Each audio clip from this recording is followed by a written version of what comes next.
Dear colleagues, we are going to start right now.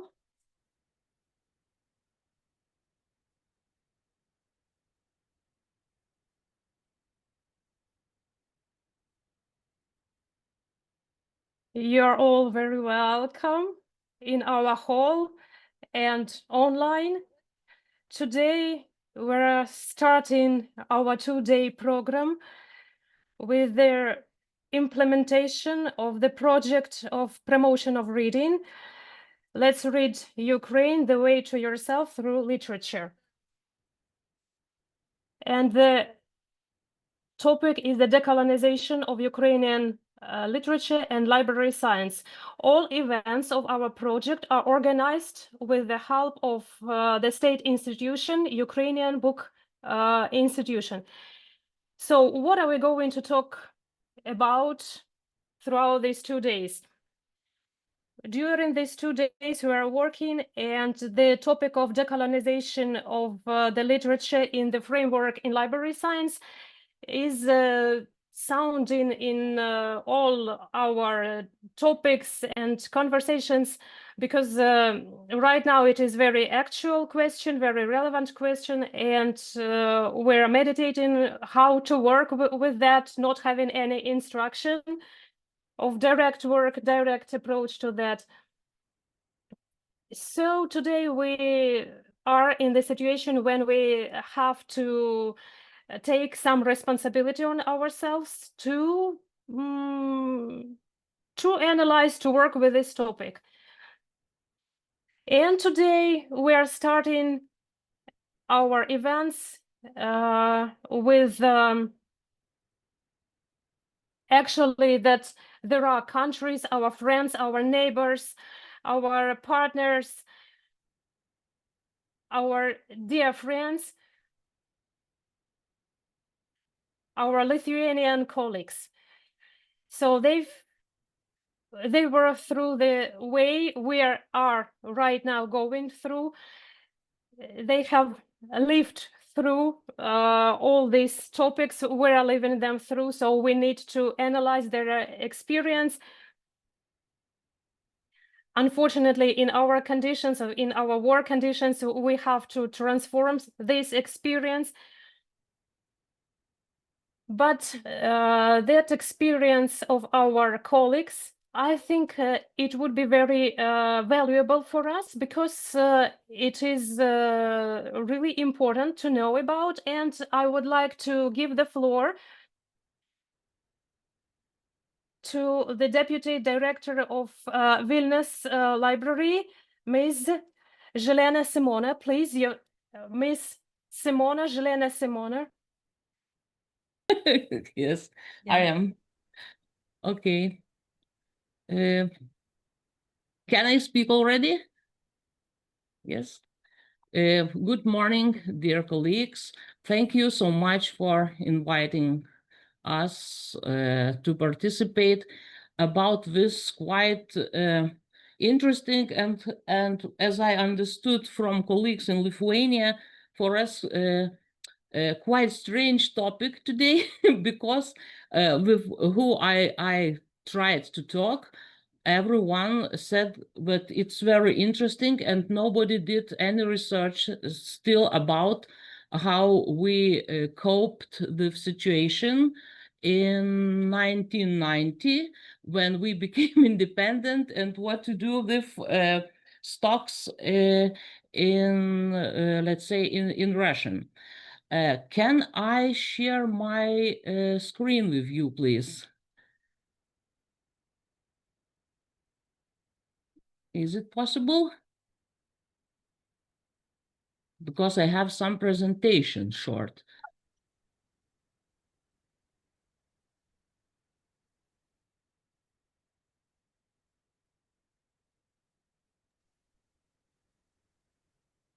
I think you have. Do try. Maybe you see my screen or not.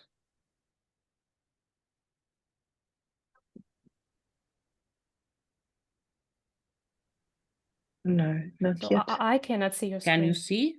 No, I cannot. No. No? No, no, Huh. no screen. Why? It is interesting. Okay, share again. This one and share. Do you Yes. see now? Okay. Yes, right Yes. now we see it. Yes. Yes, It yes, sounds very serious, this desovietization of Lithuanian libraries. But as I talked with colleagues, for us, it's quite interesting now and quite new, how to say, because nobody shared in between a lot. And I will try in my presentation at first slide to show our local historical context. Maybe because for us it is like a normal thing to have books in Lithuanian, and why we wanted it so much. Local context is that in 1964, after the failed uprising against the Russian Empire, the Tsarist authorities completely banned the press in Lithuanian script and were closed all non-state schools and prohibited the import of publications from abroad in Latin script. And Lithuanian started secretly to publish and to transport books in Latin script from Prussia, from other countries around. And a lot of work did book smugglers. How we can understand now, it was simple contrabanda of those books, but people, sometimes those who carried books in Lithuanian, they can't to read even themselves, were illiterate people. But books reached Lithuania, and as you see, it was quite a simple view than mother who still know how to read, and mostly, of course, it was prayers books. She teaches her child how to read in Latin script. I'm And so you can sorry, but we don't see the next slide on your presentation. you can't see, yes? Yeah, we Okay. see just the first one. Okay, okay. For me, it looks very interesting. Okay, you now here see first slide, yes? Yes, and if I do this, no? No, I think you need to close your presentation and start again, Okay, and okay. maybe try to find the share screen. You Not are on. Yes, not screen only. sharing. Mm-hmm. Yes, and what can I do more? Share again, and I try. No, we still have.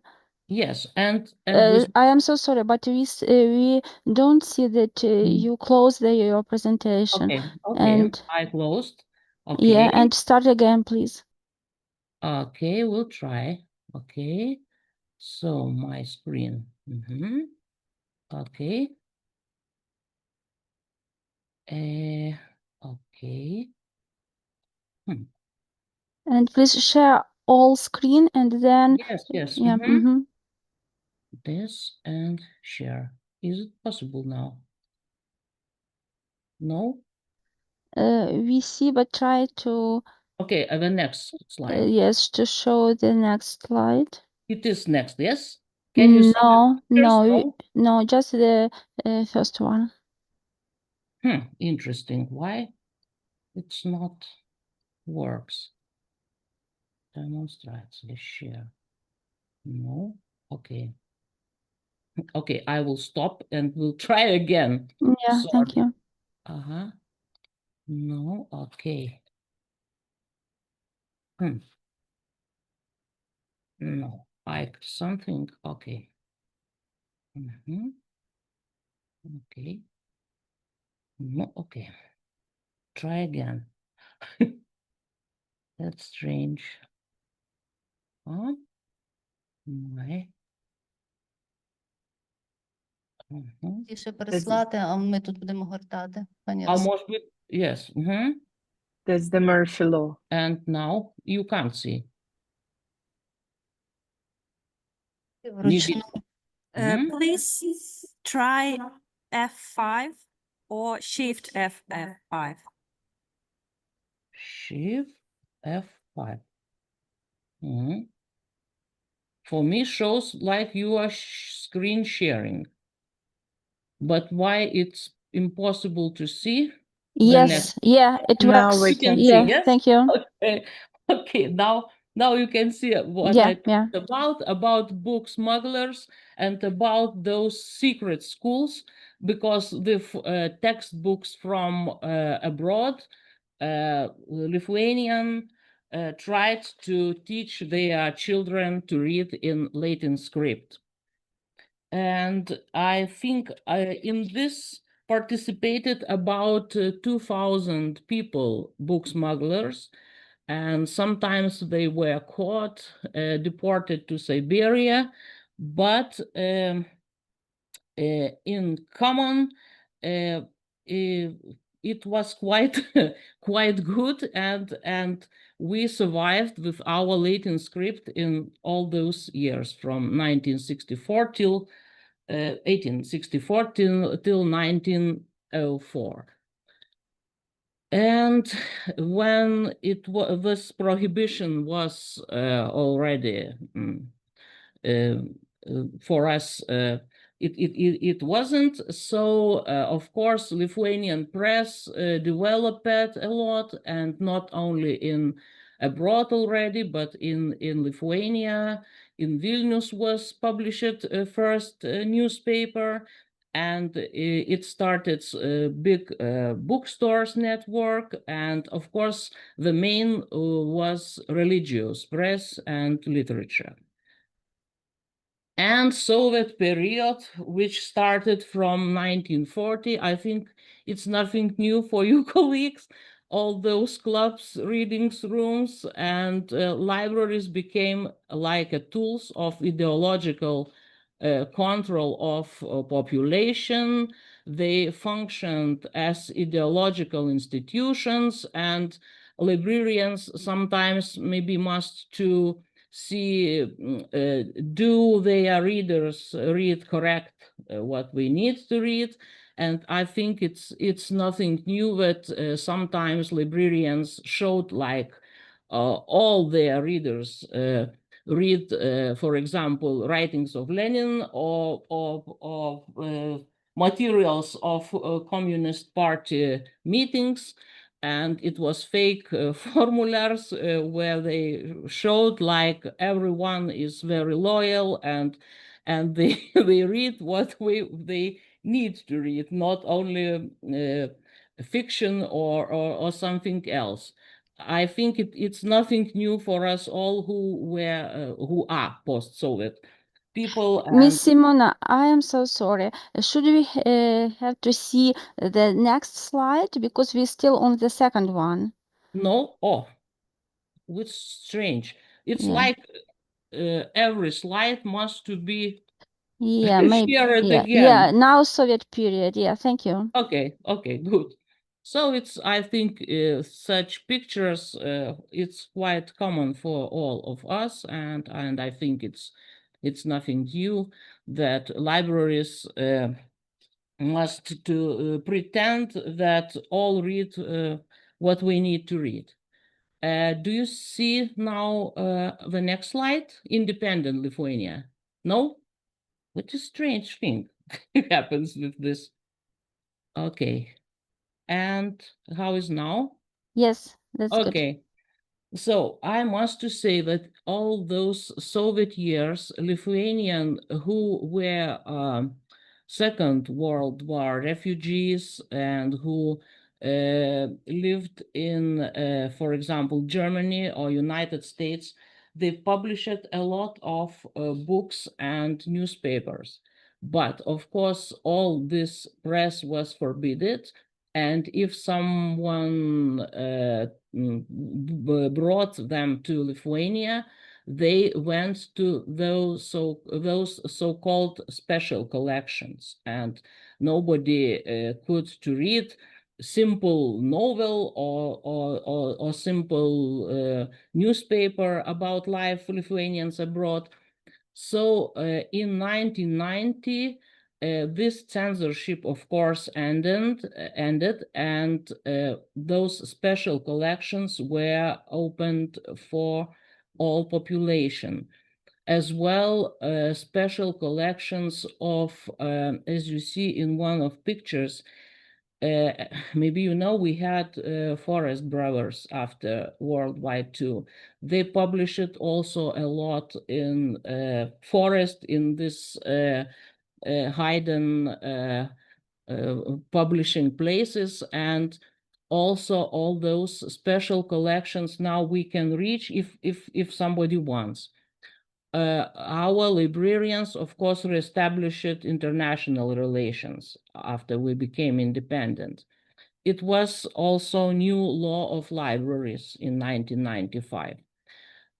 Of course, for us was we must to redone all classification, because in Soviet time we all used BBK, so-called, and now we use UDK.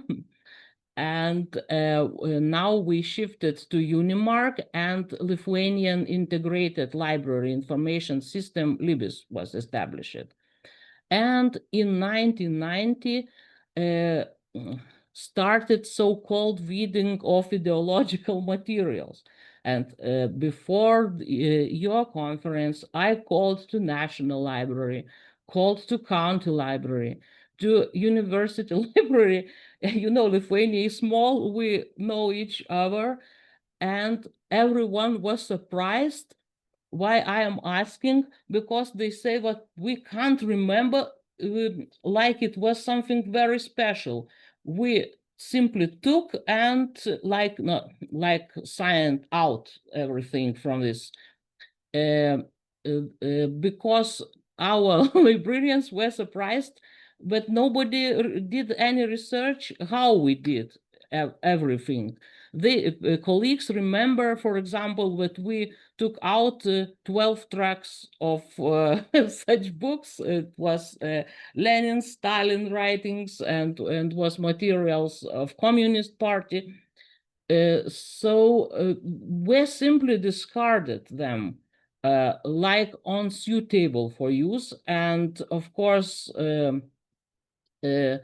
now maybe are some yet in National Library, because National Library has everything was published in Lithuania earlier, but now, yes, we have no any materials, for example, of Communist Party or Soviet propaganda literature. Sometimes it was fiction.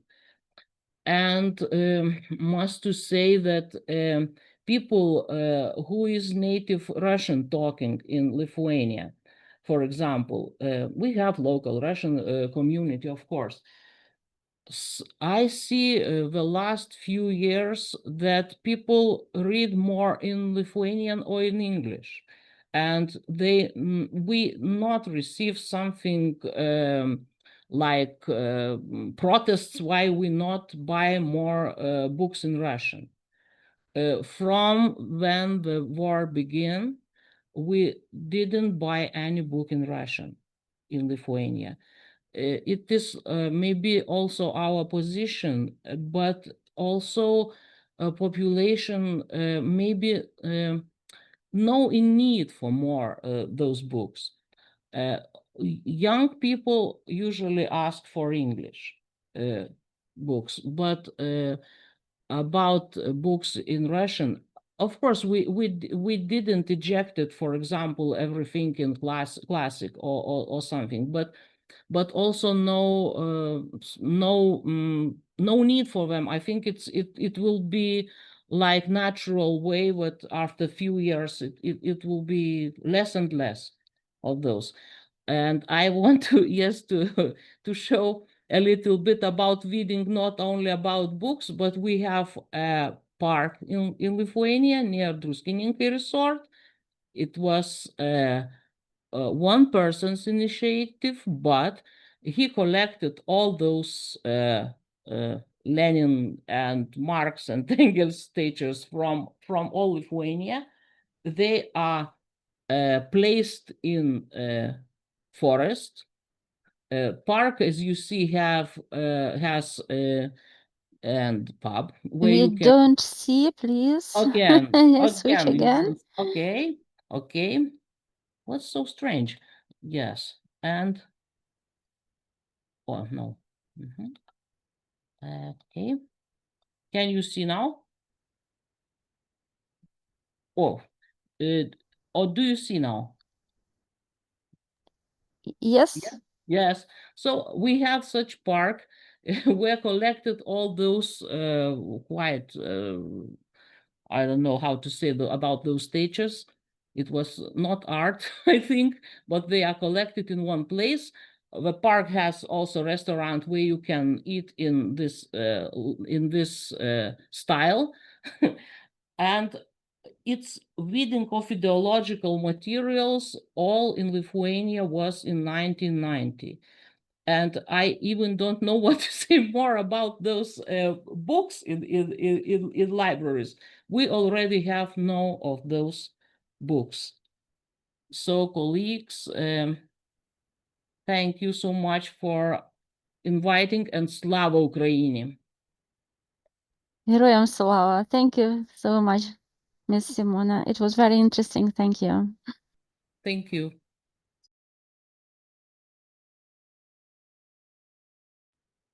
Miss Simona, all applauses for you.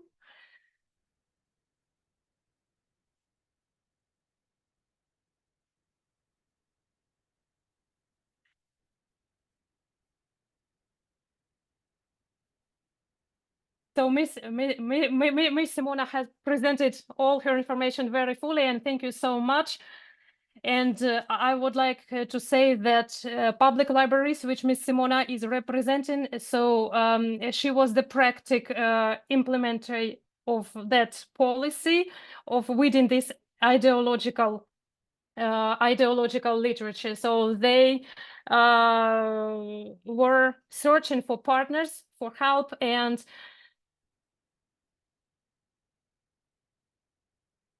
so surely they realized that base of classical Russian literature must be preserved in national libraries. So thank you so much again and again. So we are continuing, and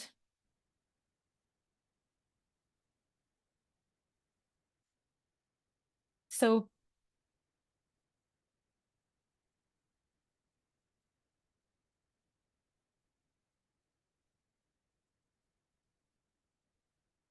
dear friends, we have learned the Lithuanian experience, and coming back to our first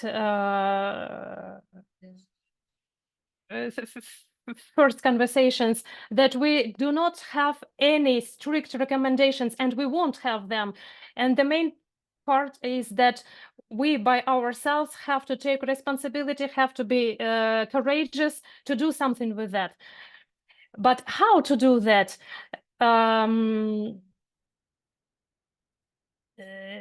Maybe to take some generalized approach, some directing approach in this our activity, for us to understand the way, for us to understand the methods, and so we would like to give the floor to our partner, who works on this sphere from different directions, because all these methodological things are also known to her. So maybe all her titles I won't be able to name correctly, because we know her as our favorite writer. and we have her books in our libraries. We know her as a public activist who is advocating for the topic of decolonization. And we are going to hear her as a scientist who is researches. So, Miss I Tetiana would like to Belimova, welcome Tetiana Belimova, the lecturer, from literary Taras scholar, Shevchenko University. and we will talk to Tetiana Belimova how the books change consciousness and give strength, and we are going to hear the vision and a lot of interesting information. Hello, everyone. Hello, my colleague librarians. I'm extremely happy to be with you today and be the lecturer for you and tell you about the probably key moments of decolonization that are important today. I will ask to share my presentation. It is not it, that's another presentation.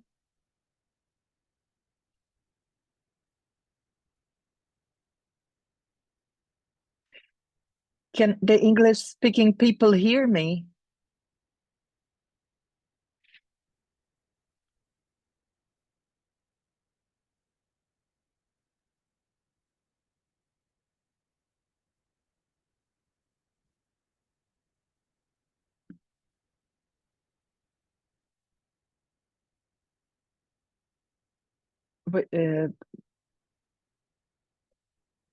There's a bit of confusion with the presentations. We will open the one we need and then we'll start.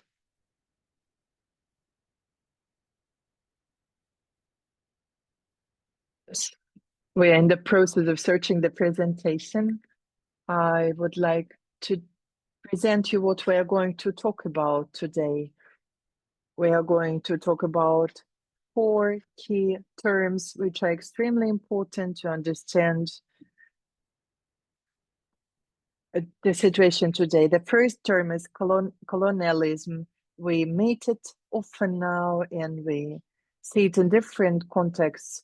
And you know from the discussion that not all the historians, not all the politicians, not all the literature scientists agree that we were colonized, that Ukraine was colonized. And some people call today's war anti-colonialism, and we hear post-colonialism term. And many of you might have heard this term not once, and probably not everyone know it. I will discuss it further in my presentation. And maybe you have heard the term decolonialism. That is the state we are in today, and we see how Ukraine, to what extent Ukraine is in this process. And unfortunately, we were looking forward that this process would start as it started in Lithuania in 1990s, and we were expecting it to start the decolonialism process. Now we will start the presentation and we'll talk more extensively. And returning to the question why we cannot say that Ukraine was a classical colony, as we see the British colonies, there is a saying about the British colonism. They said that sun never sets in the British colonies because they were everywhere. Why we cannot call Ukraine a classical colonial part? Why? We don't see the background for saying that. In classical terms, Ukraine is not a colony. When one nation forced pressure against another country using cultural expansion as well, First of all, we don't have the race differences with the Russians. We have the same color of skin. We have similar features that give background to the Russians today to reproduce their Russian world. And a lot of intelligent people try to say that Ukrainians and Russians are brothers, and Russians are older brothers and Ukrainians are younger ones. But we have seen the presentation of Ms. Simona from Lithuania, and we saw a lot of facts revealing that Russia was a classical empire, and it forced its culture and language through the countries opposed, and that's what we see today. And coming back to the beginning of our lecture, when I said that we're going to talk about the 4 key terms, you can see them on the screen. They are colonialism, anti-colonialism, post-colonialism, and decolonialism. And I will ask the organizers to send it to you. I think it would be important for you to check it later, because there is the table here presented here. I will not have time to go into details, but it would be important for you to see it and to go through those terms. You can see the short notions, the descriptions, and we are going to talk today about the book, so I will not dive into theory that works with colonialism today. Colonialism is the policy of economical and cultural expansion when one culture, one race is suppressed by another. We have anti-colonialism term, that is the fight of the nation against the suppressors, and we will talk more about this today, how anti-colonial fight was elaborated through the countries. And this is it is really wide category, post-colonialism. And post-colonialism as a notion appeared at the beginning of the 20th century, because you know that a lot of European empires, they reviewed their attitude to the colonists, and if we talk about Russia, Russia doesn't accept that it was an empire, it was a colonial phenomenon, and Russia has been having this position through the centuries, and it doesn't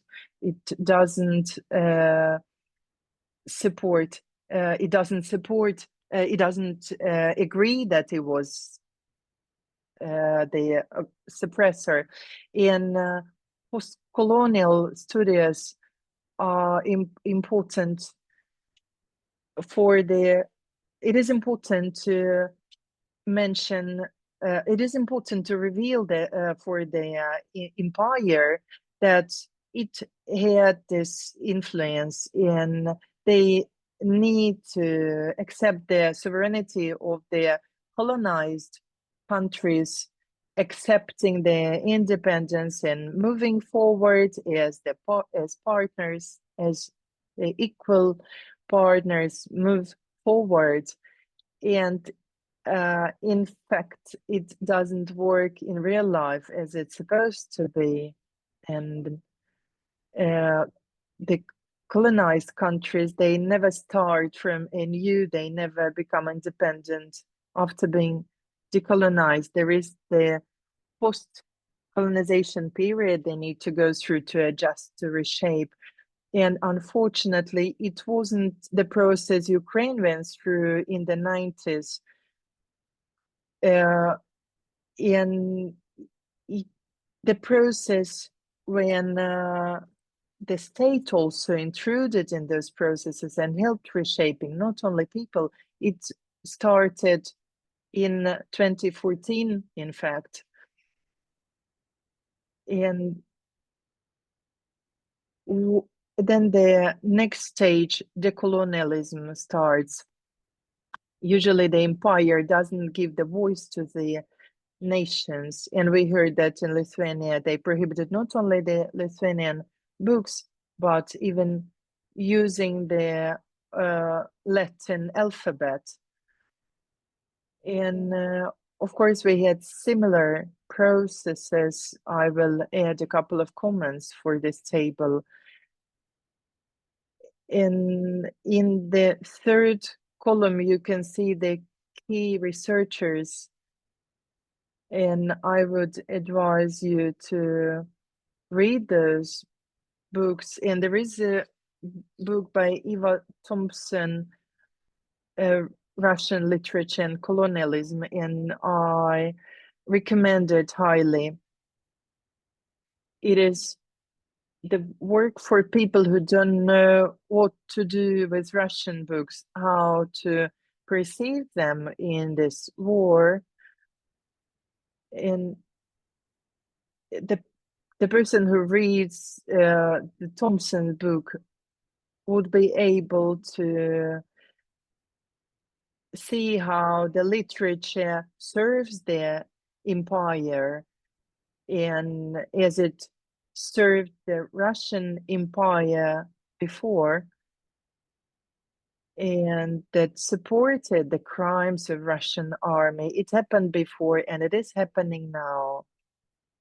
Maybe some of you are interested in big events. You knew that last year, unfortunately, the Russian publishers were allowed to the Frankfurt publishing event, and they didn't bring old books, they brought new books about Russian-Ukrainian war, try to form the new narrative about this war, trying to show that there are legal bases for starting the war, and that it was Ukraine who was to blame for the conflicts and for the initiation of the war. And of course, this is not true, and we basically now live in the real history, the book about history, because we are in the process of being shaped. And you can see how the Russians try to get the voice of the victim and try to speak on behalf of Ukraine and Russia. And unfortunately, they have those opportunities. So I advise you to read this book by Eva Thompson about Russian literature and colonialism, to see how it works. And it is not about the process of decolonization, unfortunately. It is about the Russians keep on working with this notion and try to set it on. And as the Lithuanian colleagues, we try to move to decolonialism stage now, because this process is bilateral.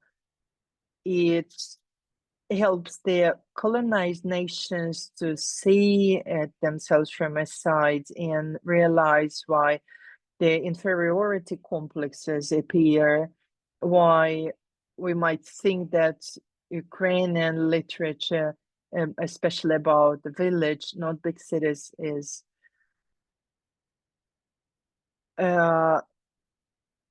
basically the literature that was born during those times of colonization. And we need to stop this negative tradition, and we need to stop looking at ourselves with eyes of the country that colonized us. And despite Russian oppression, we're not worse than Russian literature or French literature. We cannot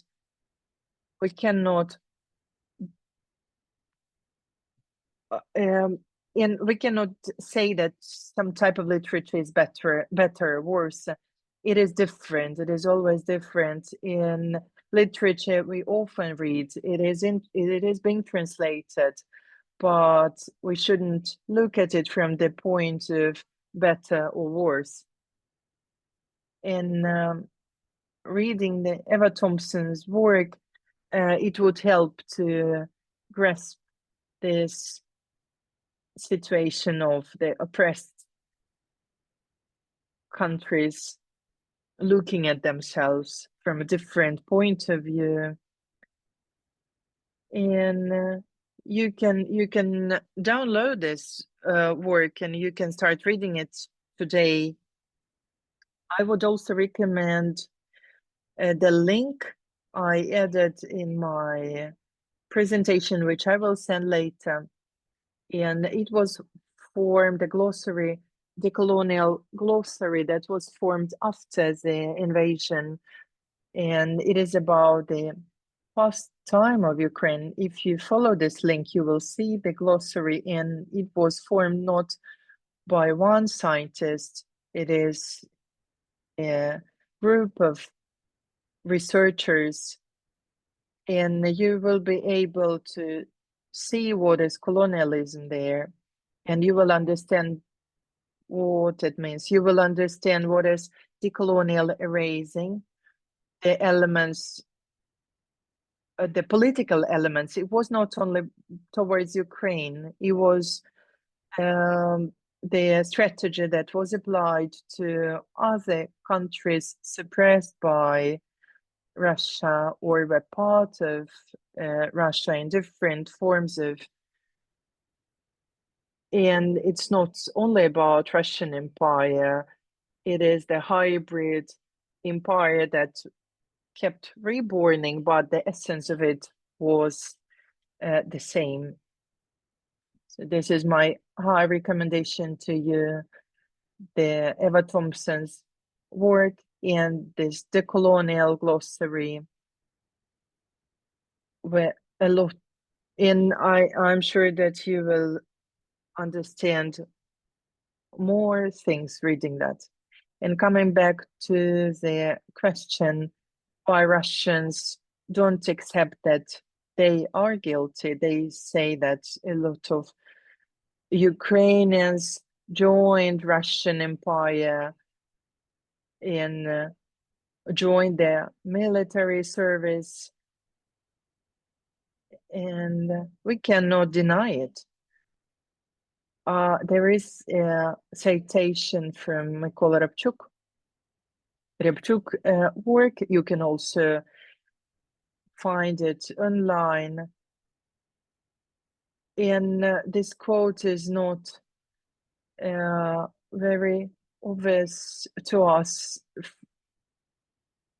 If you read it, I will translate it for you. Tolerance from the Book of Empire was a payment for loyalty. Ukrainians were tolerated as uneducated people to that extent, to what they were agreed to accept, and agreed to the extent the Ukrainians agreed to call themselves uneducated.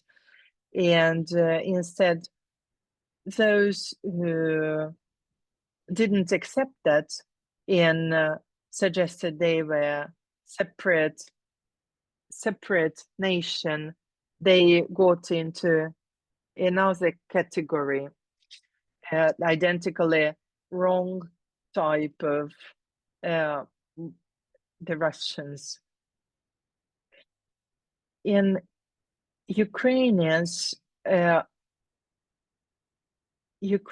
gave the historical background for the Russian Empire, for the myth of Russian Empire. We understand that mythology is extensive in every country has a lot of myth, and Ukraine didn't have this state as it is, and they put their myth in the beginning of the Russian Empire. And if we take away this myth, there is no Russian Empire. That's why it is so critically important for Russians to prove that this mythology is theirs, and otherwise they will be destroyed. There is no background for their history. And if we come back to the old history between Greece and Rome in ancient times, that Rome have taken everything they could and then started developing further. The same happened with Russia. They have taken the essence of Ukrainian mythology and they put on them, they accepted this history, this myth, and went on developing their own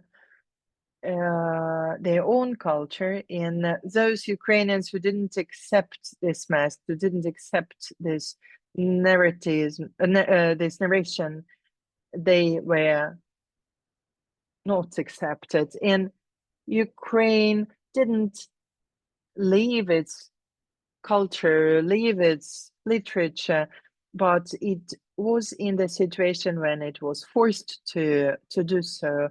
And you know, all the processes that were happening in Russian Empire, that were happening in Soviet Empire, and the purpose was to destroy the Ukrainian identity. It wasn't just the activity to bring something good for Ukraine.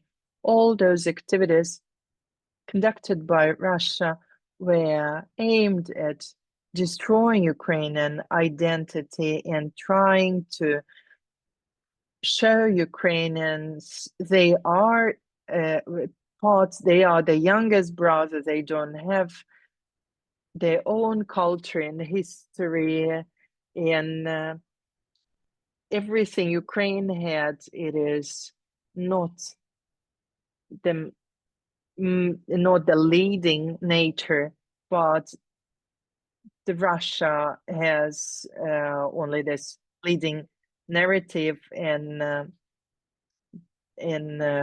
everything good is stored in Russia, and this is the classical empire view. And you can later see the citations from different works about post-colonial studies. And now more interesting topic that brings us closer to literature, anti-colonialism in literature. Let's imagine the situation that young people or older people come with the question that Ukrainian literatures didn't develop properly, that's a village literature. What advice can we give to those people? Maybe they will be able to open and see the literature at a different angle, from a different standpoint. And we can say that in Ukrainian literature, the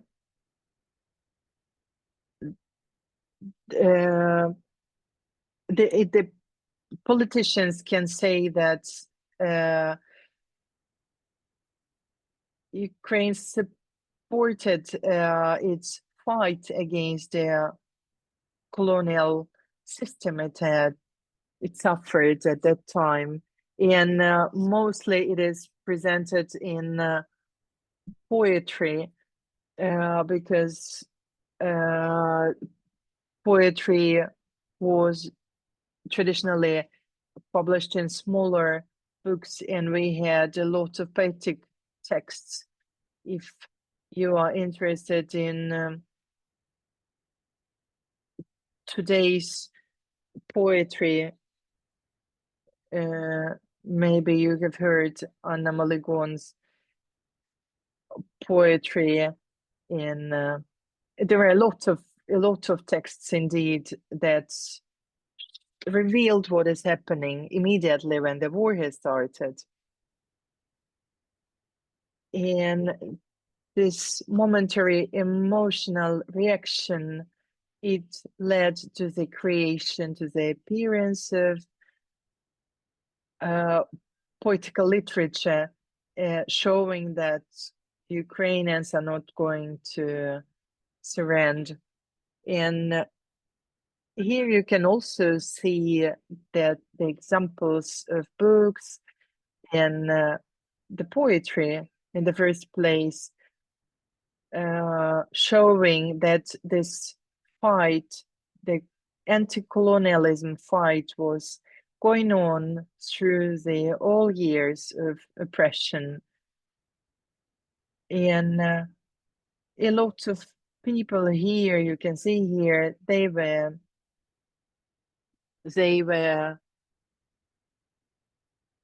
politically oppressed. And you know, also the songs, especially one of the songs, you know, the many of those songs you can hear now, they are reshaped from the previous original, from the original poetry we had. For example, Volodymyr Sesura, he wrote the poetry Love Ukraine. A little bit different situation was in the literature of diaspora.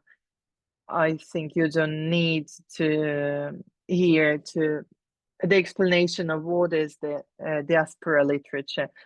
They had a bit better situation. There was no Russian censorship, and the truth about what was happening in Ukraine, and that Ukraine didn't surrender, that despite not many chances at that time, Ukraine still tries to rebuild, renown its own identity.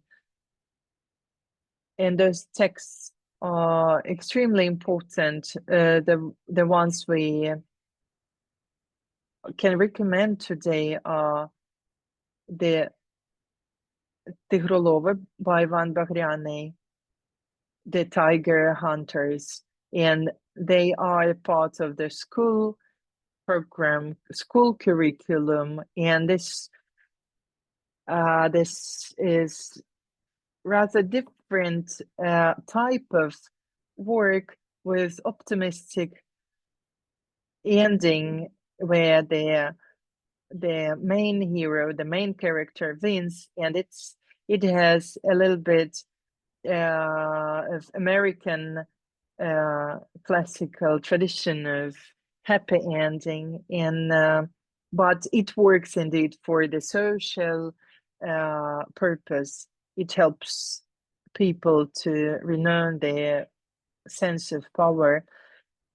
And also you read about Holodomor, about famine, genocide, and there are a lot of mental codes subscribed there, which Russia tried to destroy, and trying to remember about the difficult times for Ukraine, when Ukraine managed to survive despite all the difficulties. And if we talk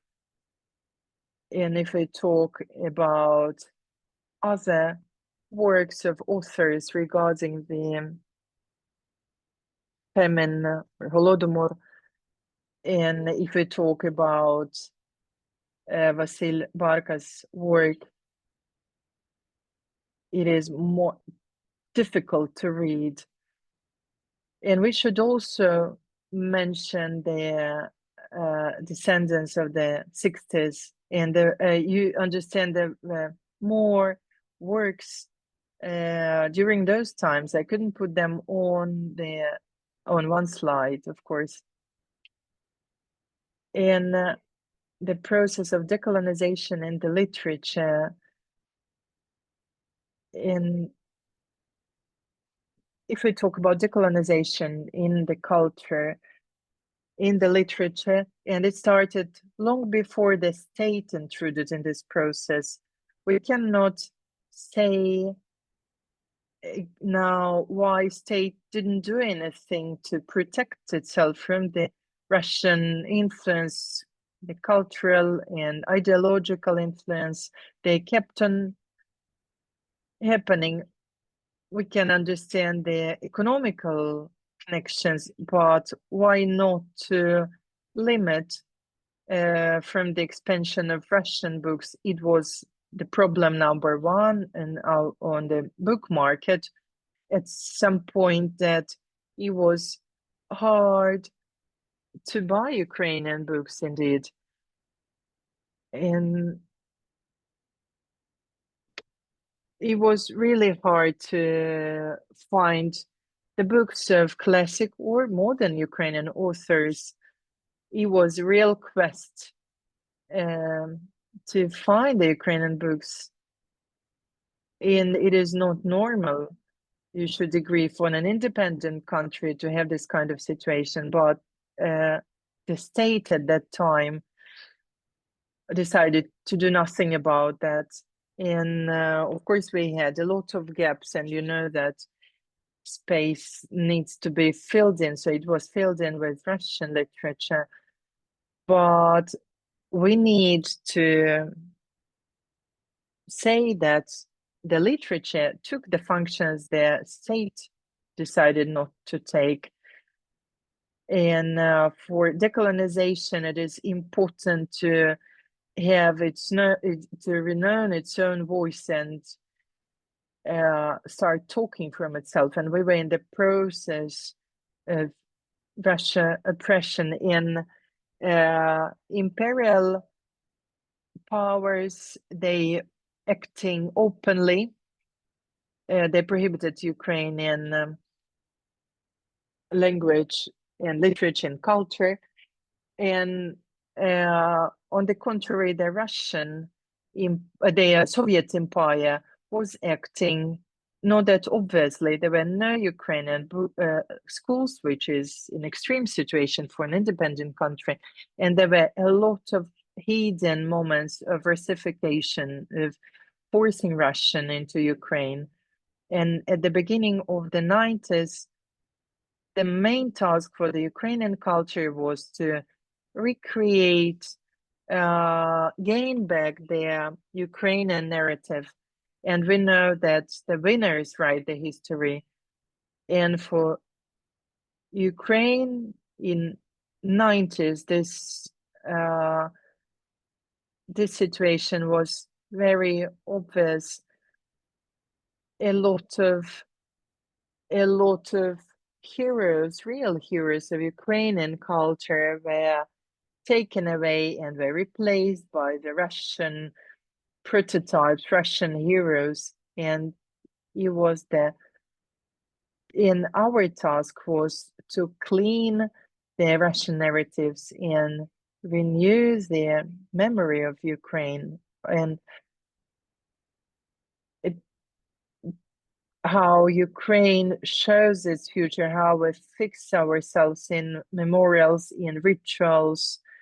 We have an amazing ritual in the morning at 9 o'clock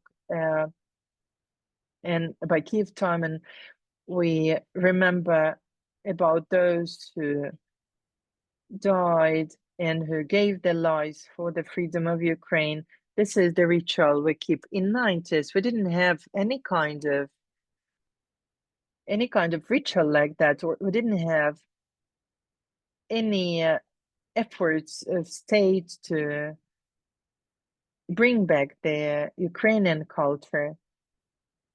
but the literature tried to shape back the Ukraine and bring back the heroes, the characters, and usually the historical memory is the domain of the country or state, while the literature history is the question to literature scientists.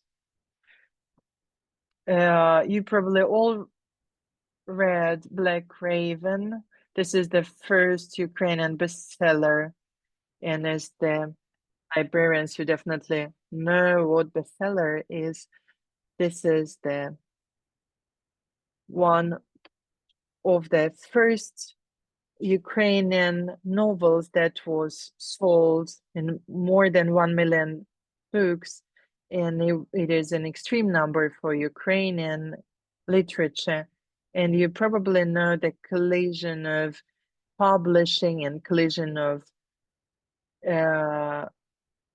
awarding Shevchenko award, and the author refused to receive it because that time Order's president had to present it, and the Lviv citizens, they awarded the writer with this award, Shevchenko award, basically in the street near the Shevchenko monument.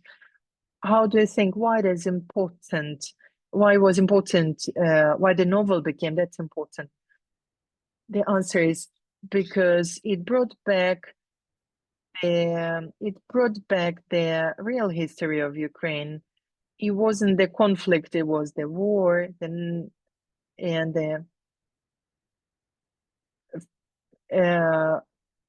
1918, they managed to gain over Ukraine, and the author shows here that it wasn't that simple. That a lot of Russian narratives of those times, they were the lies, and in fact, Ukrainians fought against the suppression. They didn't have abilities to organize that way as we did now, and at that time it lost. But it is important to know that Ukrainians fought, because if we don't know that we had this decolonial process, it is hard to understand what is happening today. And I will try to switch on a video for you. I don't know if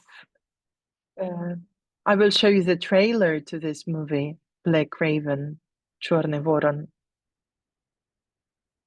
Maybe it would be possible to show.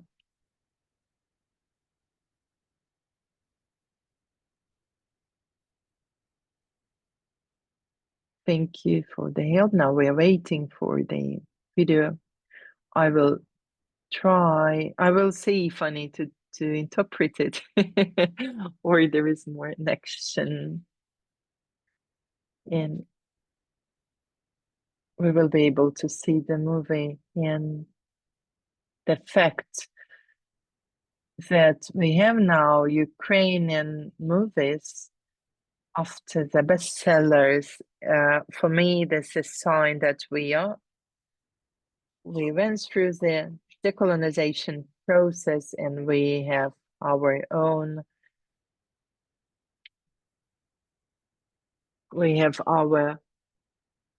own masterpieces which we can share, and they can be presented on screen, not only as a literature work. It doesn't work, unfortunately. Maybe we will get some help here. As you know, the Black Raven is about the fight of Ukraine, and one of the main places is Holodny Yar Republic, and you can see that the area of Holodny Yar is an important area that was discussed in literature previously. In one of the most famous novels of Worlis-Gorsky, Holodny Yar. Why do you think the Black Raven became that famous? It was one of the books that raised the question of Holodny Yar area. The question to the audience.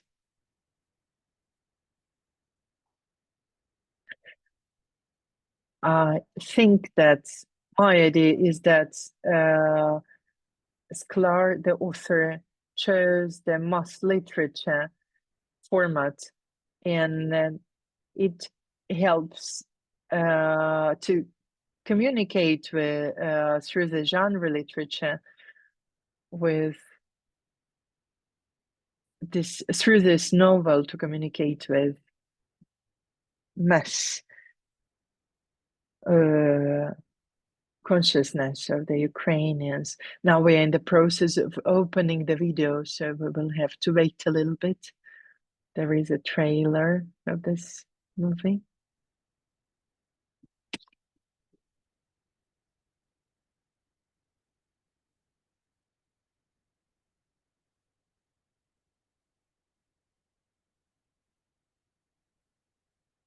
And to fill in this pause, I will tell you a story that there is a notion of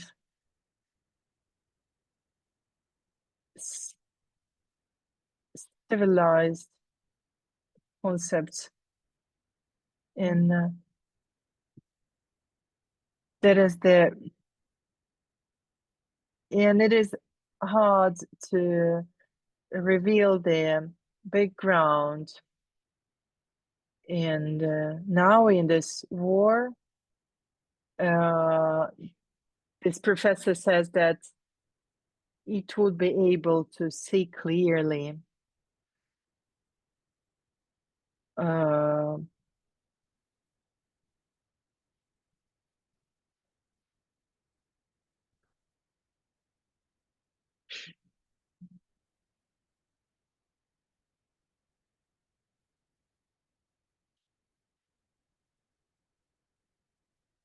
Ukraine 1922.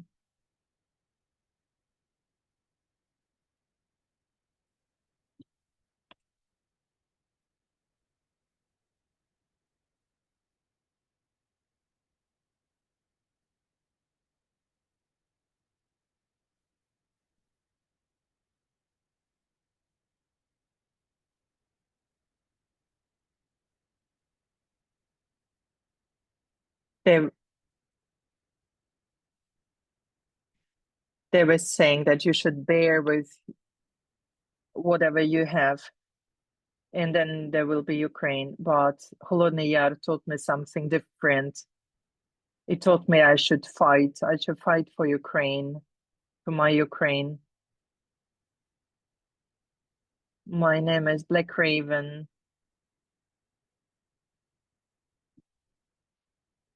I'm not a hero, but I have no choice left.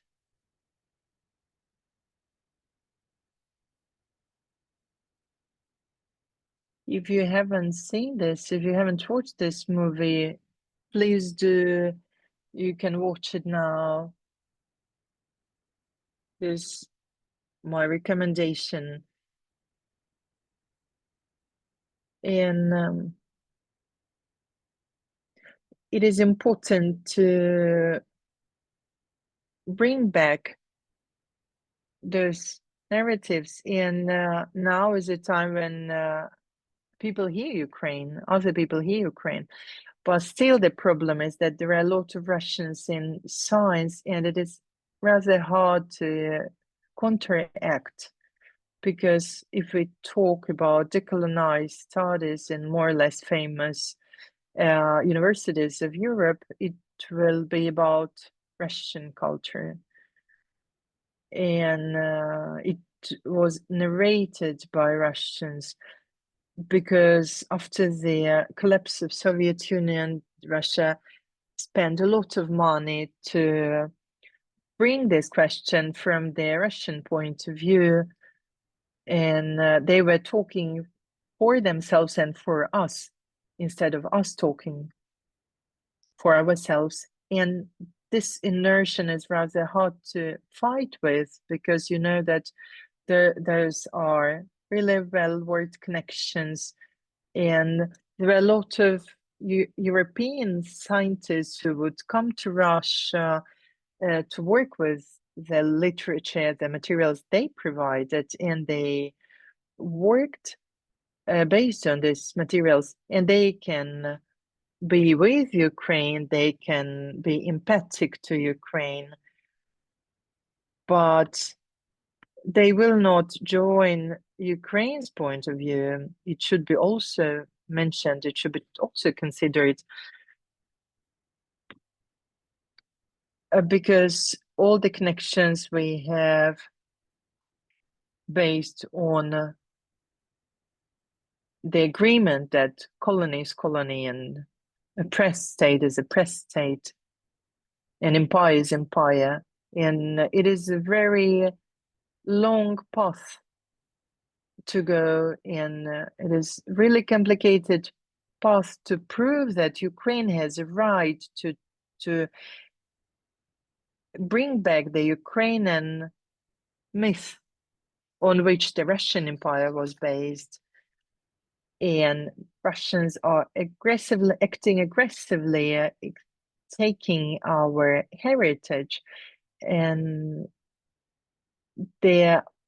while Russian Empire is still there, they will fight to keep the Ukrainian heritage, and they will fight with Ukrainians, because otherwise the basis of the empire will be ruined. And also the work Sweet Darusia, Solodka Darusia, the drama.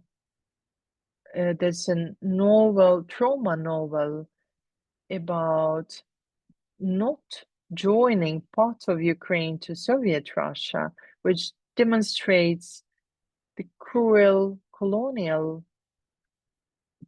policy of the Russian system, how the Russian Empire acted. And it was about the Bukovina part of Ukraine who refused to join, and Russia forced fiercely against. That's about communicative memory, the memory people brought to each other through the conversations, through the narrative.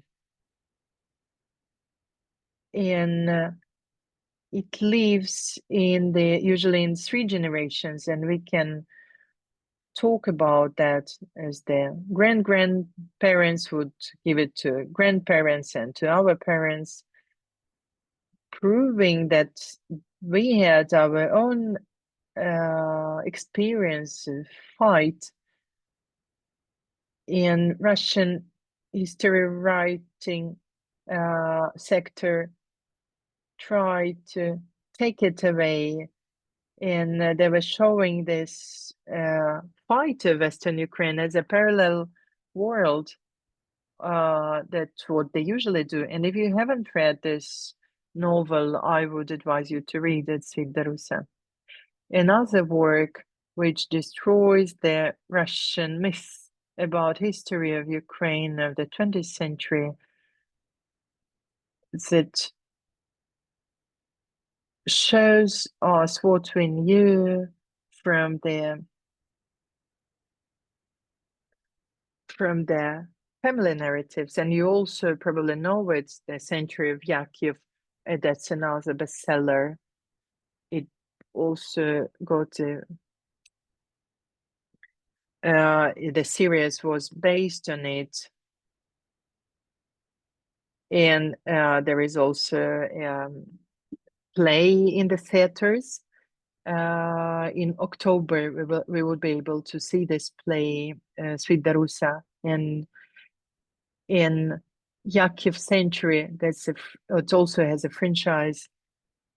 And you know, by the name, it is about 100 of years of history in Volyn.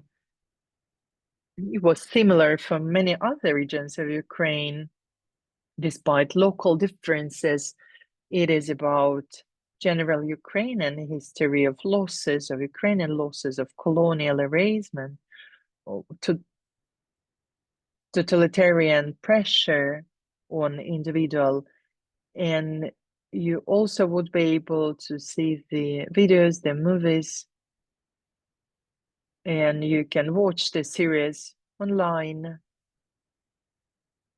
Another novel by Andrei Kokotyuha, The Red, which desacralizes Russian myth, Soviet myth about beautiful life in Soviet times, because there were places, horrible places like labor camps that showed their reality of Soviet policy. And it shows also this novel also shows the fight against the colonial erasement, against the colonial destiny.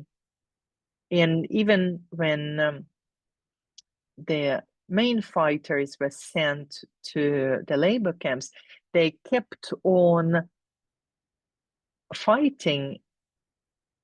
And there is also a movie based on it. You also, that's my recommendation, that you watch it. And also another book, another novel which stands in the middle. It is not the middle market shelf, it is the top shelf. And when we have the readers who don't want to read the mass literature, we suggest reading the philosophical work with existential experiences, with two linear plots. One that brings us back to history, a history of Ukrainian army against the... In those who know Oksana Zabushko's works, you know that they are not that simple. It is for a more sophisticated reader. And the librarian should know also that the kind of works should be suggested to people who accept better the philosophical texts. And when we talk about the literature that is closer to our times, and it is Dotya, the daughter, by Tamara Goricha-Zernya. I think you might have heard about this work, because it had it received the award of BBC Book of the Year, and it received the Shevchenko Award in 2022. And you know the BBC list, they also work with books of different countries. And one of the main roles of this award is to show the works, and they award the best works. And this novel, Daughter, it received the BBC award as well. It doesn't prove that it is the top bestseller, but it shows that there is something in this novel, why it was nominated for this award and why it received this awards. I think the reason for being nominated is that the author Tamara Rychazernia managed to talk about Ukrainian Donbass, what happened in 2014 at the beginning of the occupation, hidden occupation and annexing. And she talked about east of Ukraine, about Donbass area from the inside. And that's not a person who came to help to fight. That's the person who was an insider who had lived there in the east of Ukraine for the whole life, and the person has similar mentality with people living there, and this is the person who has a right to show that people who were against Ukraine, they are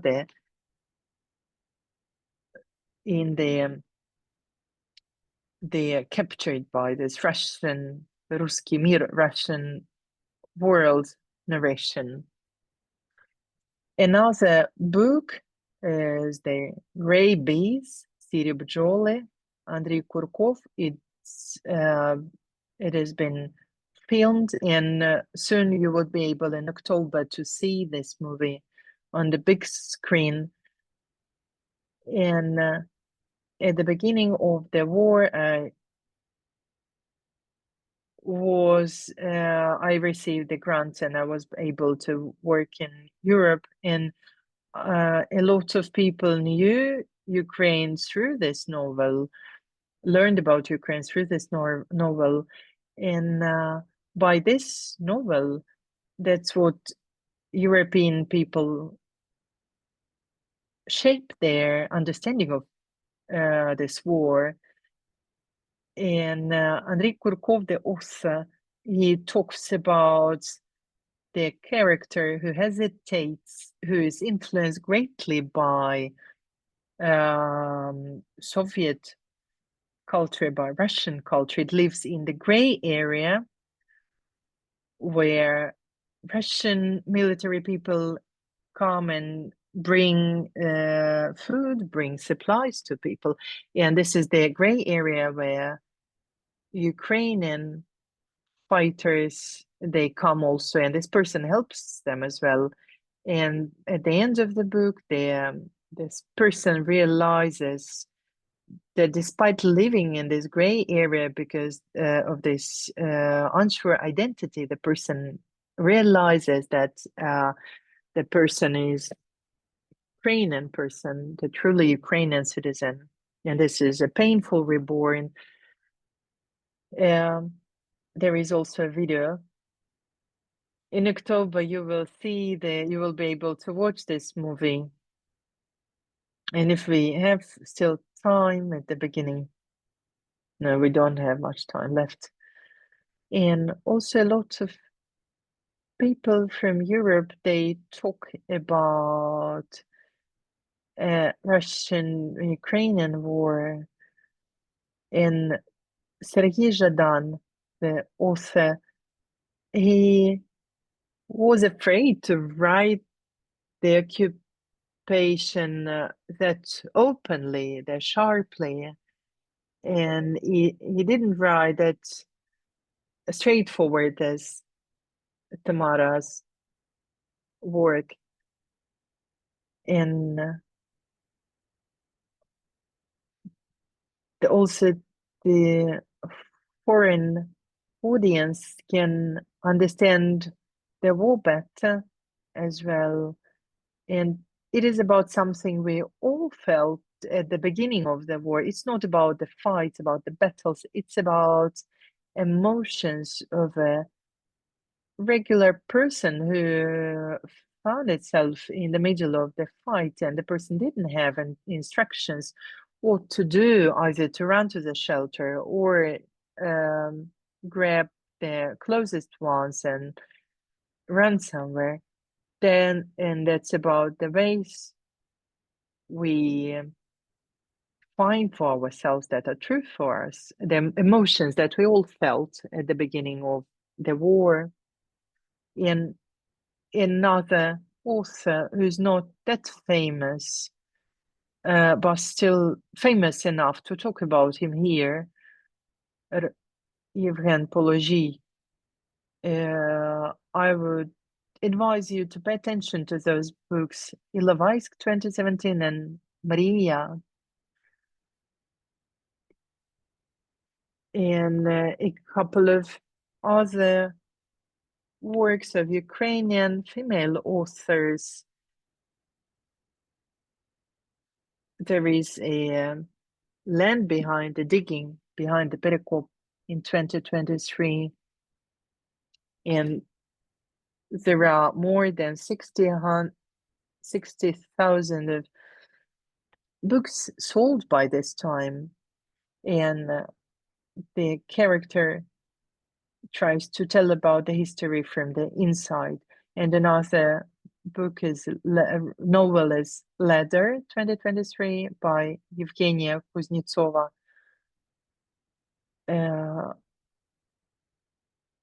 So if you have a chance, it would be really great if you could read that. I would probably, that would be it for today from my side. Ivanka, we're doing great and having this amazing speaker. We managed to work with the 2 terms of the University of Ukrainian Literature.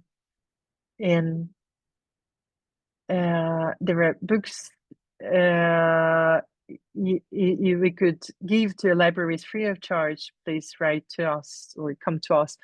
Now we're going to have a break, and Tetiana is going to stay here for a while, and you can talk about her books and you can get her books. And further, we will keep on after the break. Dear friends, we are not finishing. We will keep on talking about that tomorrow at 9 o'clock. And the guest we are going to have tomorrow is a unique person who came from the front line. It was extremely difficult to get this military writer. He will wait for us for at 9 o'clock. So we put ellipses, not the full stop. And those people who are in offline, the author will come in the evening today, so you would be able to hug him and talk to him. And also we have another author, Maria Nasalka, who speaks about the practical way the books work. And it is especially important for us to have this dialogue. Thank you for this part, and I hope it was interesting. Thank you.